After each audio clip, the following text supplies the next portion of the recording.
クランチロールをご覧の皆さん、こんにちは、ポルノグラフィティで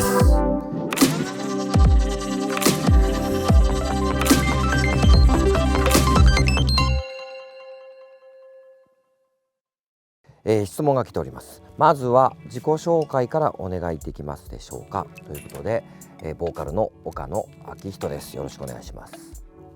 ギターの進藤春一です。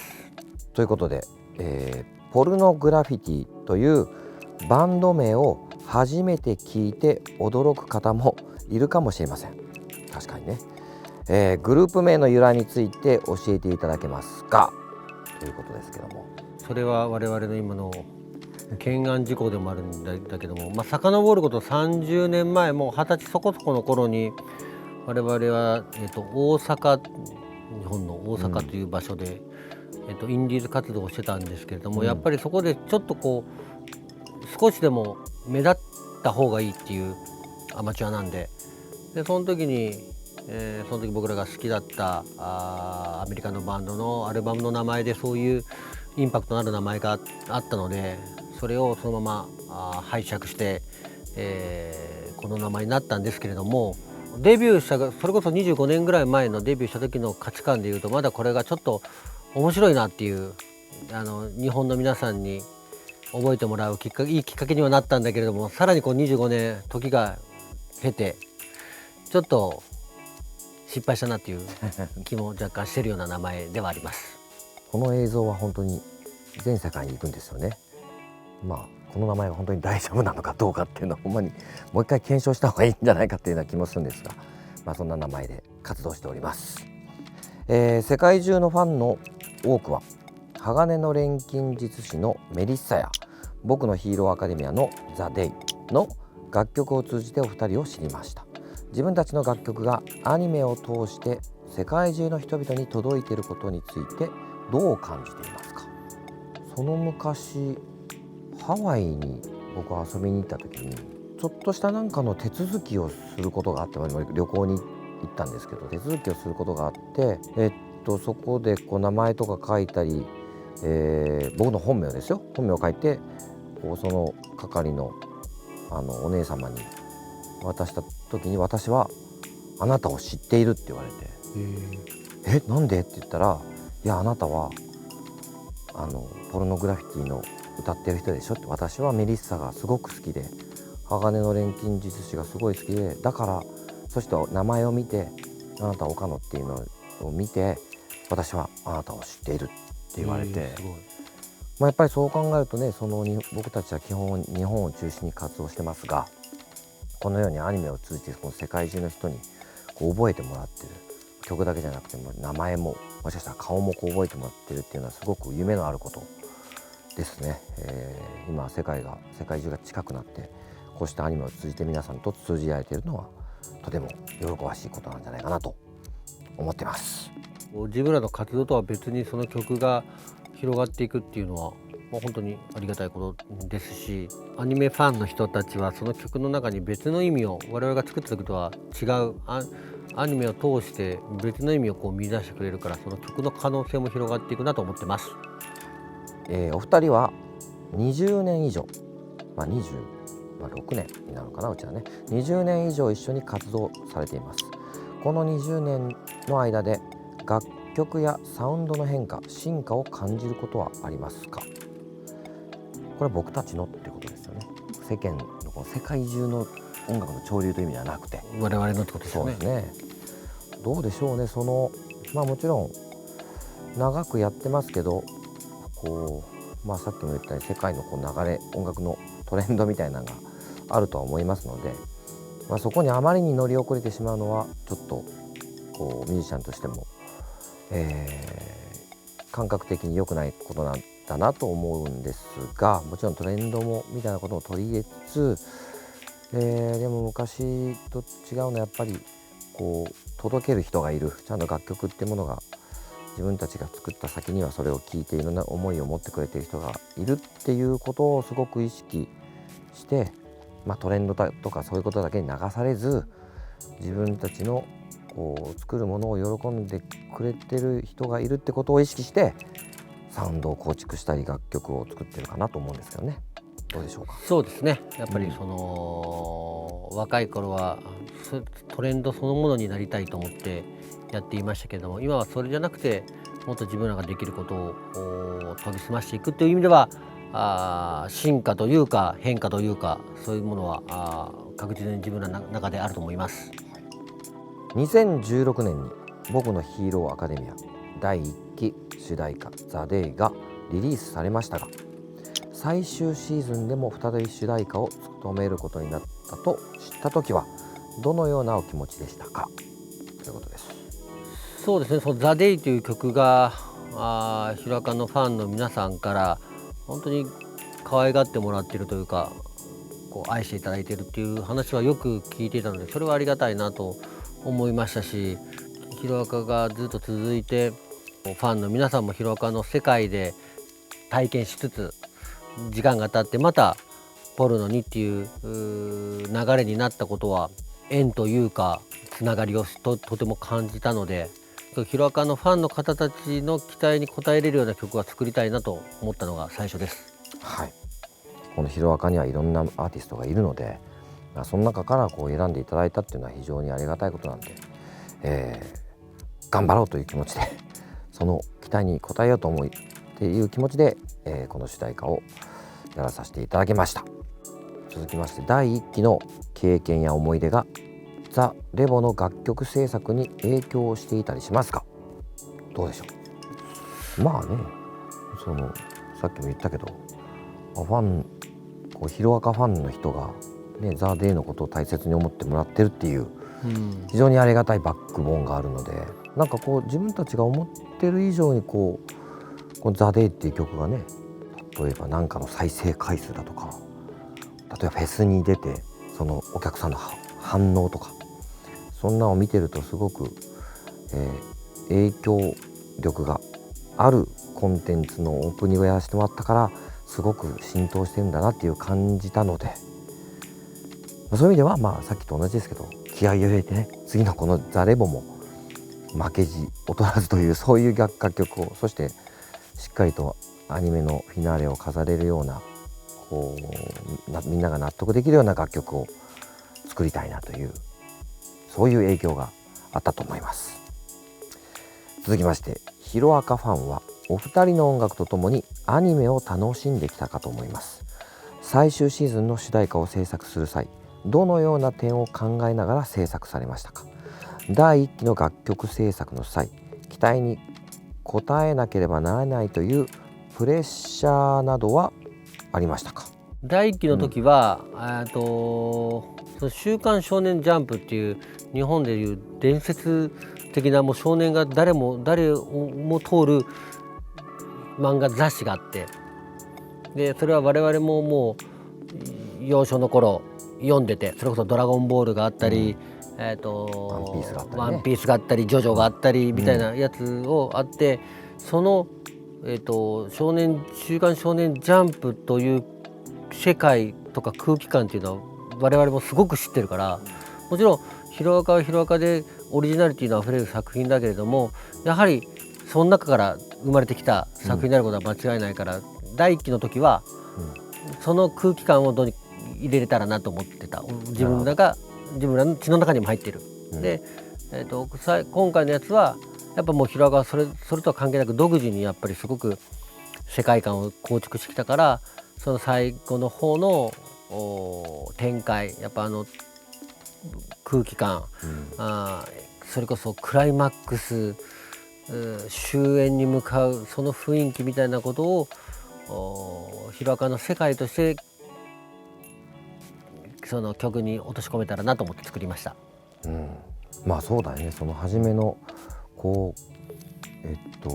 ジャンプで連載が始まる、もちろん初めからすごかったけど、予想を上回るような最後のフィナーレになってって、本当最終章というか、そこの、堀越先生の、この気合というか、それがもうなんていうんですかね、そのコミックからもにじみ出てたので、ね、終わるんだけどまだ未来がある、その先が続いていくんだっていうような終わりになっていると思うんですけど、曲を作る上ではまあなんていうんですかね、アニメのこうオープニングとしてこう華々しくなんか派手でキャッチーでってもちろん意識はするんですけども、それよりもなんかこうなんていうんですかね、こう淡々とする中を積み重ねてきた中から最後にこう爆発するみたいな、そういうことをなんかそれが42巻、僕のヒーローアカデミアの42巻を通じて僕は感じたので、そういう流れをこう意識して楽曲を作ったりもしました。これは新藤様に、質問です。個人的にですよ。ア・ニューミュージカルバグラントでは、プロデュース、原案、作詞作曲としてオリジナルミュージカルを手掛けたりしていますが、インスピレーションの源とご自身が作られる歌詞はどのような物語を表しているのかをお聞かせいただけますか。我々は広島と四国の間の小さい島で生まれて、そこで育ったんですけれども、やっぱりそこはエンターテインメントとかっていうのはその東京とかほどなくて、でもそこで触れられるものっていうことからはやっぱりもしかしたらエンターテインメントが溢れてる都会よりも我々の方がもしかしたら敏感に感じれてた。それは何かっていうと、自分の場合は小説だったり高校ぐらいになってから触れた洋楽、ガンズ&ローゼズとか x ジャパンとかもそうだけど、やっぱその辺の学生の頃に触れたエンターテインメントで脳みその中にこう広がっていったイメージが本当に広がっていった、田舎に住んでた自分の頭の中に広がっていたエンターテインメントっていうのがやっぱ今も根本にあって、どちらかというとリアリティをリアルに書くとかではなく、あの頃広がったようにやっぱファンタジーとかイメージの世界を作りたいなっていうのが常にあって、それは歌詞を書く時もそうだし、ミュージカルを作る時もやっぱりそうでありたいなと思ってます。人にはエンターテインメントが必要だと思っているので、それを作れたらいいなと思ってます。続きまして僕ですね、岡野様。これまで沢野弘之さんやメイデーなど数々のアーティストとご共演されていますよね。こうしたコラボレーションはご自身の音楽活動にどのような影響を与えていますか。そして今後一緒にコラボしてみたいアーティストはいますか。なるほど。沢野君にはメイデー、そうですね、本当に沢野君はアニメも通じてとか劇版の方でね、本当に僕らよりも、もっと先にこう世界のその先端に行ってる人ですから、メイデーもそうですし、なんかでもその方と一緒にやるとやっぱ意識していることが日本にとどまらず、そういうワールドワイドを意識して、もう視線がちょっとねまた広めに見てるんだなってことを感じるので、意外と僕たちはこう、同じとこから島から、さっきの話だけど同じ島から出てきてとか同じグループでやったりすると、ある意味こう世界が狭かったり、そのグループの強みはそれであったりするけども、逆に言ったらそれがこう世界を狭めているところもあったりしたんじゃないかなっていうのは、この沢野君やメイデーと一緒にやったことで、そういう視線がこう視野の広い方とやった時に、僕たちはもっともっと広げていいんだなっていうことを感じたのはありますね。届ける先が、もちろん目の前にいる日本で応援されている方もそうですけど、世界中にいらっしゃるということを意識してやることもすごく大事だなと思いました。コラボしてみたいアーティストですか。どうしようかな。ヤングブラッド、これ結構大きいこと入れてもいいよね。ヤングブラッドとやりましょうか。じゃあ、ヤングブラッドさんよろしくお願いします。さあ続きまして、アニメや漫画はお好きですか。お気に入りのアニメはありますか。もしくは初めて見たハマった作品は何ですか。お好きですか。アニメや漫画は。今あれ見てますね、ブルーアイサムライという作品をよく見てます。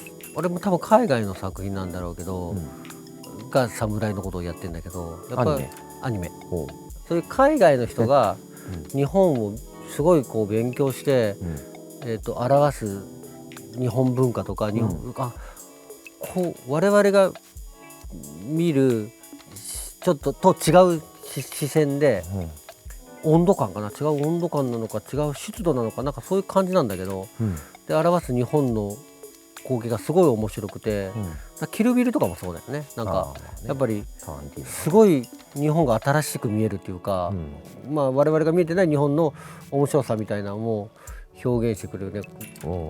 怪獣8号いいですね。ね、怪獣やっぱりね面白いな。もう当初からすごく面白い作品だ。分かりやすいんですけど、こうなんか先がどうなっていくかすごく入り口分かりやすかったんですけど、また怪獣というまた分かりやすい、今日本の方もだけじゃなくていろんな世界中もそうですけど、入り口がすごく分かりやすいワードから入っていって、どんどんこう膨らんでいってるのが素晴らしいなと思いますし、絵もすごく綺麗ですし、はい、怪獣8号いいなと思います。初めて見たハマった作品みたいなのありますか？アニメなり。ドラえもん。ドラえもん。そういうことでしょ。まずいやそうだよな。ドラえもん。ガンダムかなやっぱり。いやガンダムはハマったけど、さらにその前にドラえもんな気がする。そうか。ガンダムはハマってよ。いやハマって、いやそうね。俺ドラえもんの前のまあいいや。はい。ドラえもんもすげえワールドワイドですからね。はい。そう。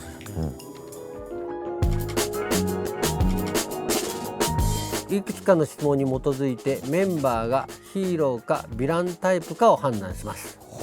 なるほど。どの力が欲しいですか？ A、火にまつわる力。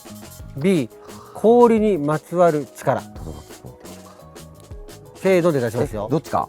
ちょっと待って。せーの。